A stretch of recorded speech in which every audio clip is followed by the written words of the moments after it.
So, can we stop telling people that they're living above their means when they start complaining about the cost of things? Because when I got this apartment right here, clearly you can see it's a starter apartment. It's not anything luxury.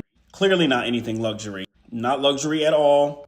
Look at the blinds. It's not luxury. Look at the closet. It's not luxury. You know what I paid? What does that say? Oh, $945 a month for a one bedroom. Y'all can see 2019. Lease was ending in 2020. 2020. You want to know what that apartment goes for now? I don't know what it goes for now. Oh, almost $2,000.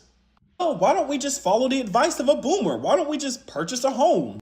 Even the small rinky dink homes like this are going for $323,000. The gag is, as early as 2014, this home sold for $48,000. $48,000. And if you look in 2012, it sold for $39,000. They have the audacity to be charging $323,000. I'm not even going to talk about gas prices. I'm not even going to talk about gas prices. I didn't even talk about groceries. These are literally the essentials. Just living. The living expenses are astronomical. But for some reason, y'all keep telling people that they're just living above their means. I remind you, this apartment is almost $2,000 and it's not a luxury apartment. Y'all want to hop into the comment section talking about, oh, well, I found an apartment that was $700 a month. Yeah, and as soon as you click on the reviews, you see roach infestation, rodent infestation, guns, shooting, weed, all of these things. People should not be subjected to that if they don't want to be subjected to that. If having a safe and clean place is living above your means, then hell yeah, I'm going to live above my means. Here's the thing, though. You don't get what you want out of life. You get what value you bring. It's all a value exchange. If you understand that things in life have become more expensive, rent has gone higher, groceries and gas have gone higher, then you got to ask yourself the question, how can I afford it? Not tell yourself I can't afford it. Not have the mindset of, well, I'm going to live above my means. No, how can I let this be in my means? And you got to think creatively. A lot of the times people get drowned out and brainwashed by a 2-week paycheck. They just do that to shut you up, to steal your creativity. Actually, you're stealing it from yourself. For those who get 2-week paychecks, a lot of the times you destroy your own creativity because you get this C word called comfort. You get so comfortable with getting paid every 2 weeks that you don't think about ways to get out of your comfort zone and earn extra income. We don't live in an economy anymore where you can make one stream of income and just be okay with it and then live a comfortable life, at least with a 9 to 5. And even those who are top earners, you're getting taxed on that before you even see it. This is why it's beneficial for you to own your own business or have your own streams of revenue that you have coming in so you can have write-offs and certain tax benefits. But what do I know? I'm just Jay.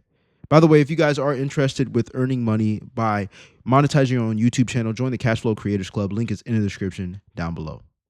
If you don't like the pay, get a better job. It's a weird way to say that that job needs to be done, but the person doing it doesn't deserve enough money to survive. When you tell people to get a better paying job, you're telling people who are doing that job they do not deserve money to survive. That is what you're saying. All of these jobs need to be done. Whether it's flipping burgers or bagging groceries, these jobs have to be done. And people who work these jobs and work full time deserve enough money to cover their basic expenses.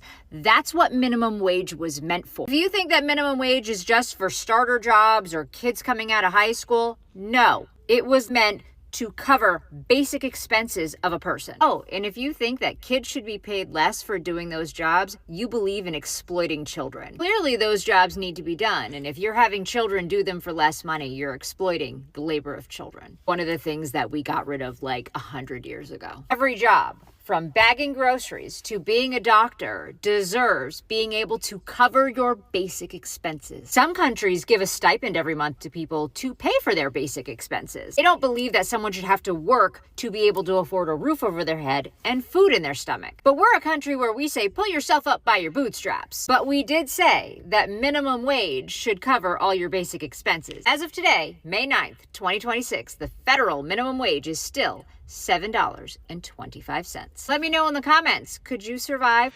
Who said that minimum wage is supposed to be covering your minimum expenses? Who said that? Y'all got to let me know in the comment section down below because I really don't know. I ain't never heard that. All right. Number two, I hate it with a passion when I hear someone talk about minimum wage and how it needs to be higher, because we know that when companies raise their minimum wage, they have to pay more to the employees, which is one of their biggest expenses in the company, which means that they're going to make their products and services even more expensive. And you guys are going to complain about that as well. Number three, y'all, we talking about minimum wage here. Minimum wage is the minimum. Numbers are infinite.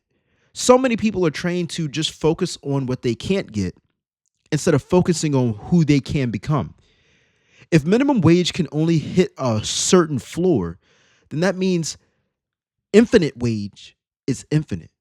So why not focus on the ladder?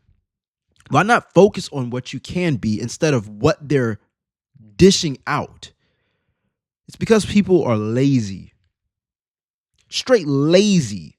You all don't care about minimum wage. You all care about having handouts. If you don't The amount of money you need to make to afford the average car in 2026 is absolutely insane. So for context, the average MSRP of a new car is now $51,288, and I ran the numbers for you. Let's take this Toyota Highlander. This runs close to $50,000, and if you make a 20% down payment, you're still going to end up with a monthly car payment of $773 per month. That's before any car insurance, maintenance, or fuel costs, and I looked those up for this car in particular, and that adds about $348 a month to your transportation costs. That means your total transportation costs per month are $1,121 per month. And don't forget, you also put $10,000 down to get this car in the first place. If we use the 24/10 rule, it shows us that we need to put down at least 20% and then keep our total transportation costs under 10% of your monthly income. So the income that you need to comfortably afford this car is $134,520 per year. But it gets worse because I used a 5-year financing term instead of 4 years like the rule suggests. Now, if I use 4 years, then your corresponding transportation cost per month goes up to $1,287 a month. That means the gross salary that you should be making in order to comfortably afford this car is $154,440 per year to afford a Toyota Highlander. So let me know what you think about this in the comments. I think getting a new car is insane, especially if you're not leveraging the debt. And that's really hard to do, sort of, kind of, with a car that depreciates regardless.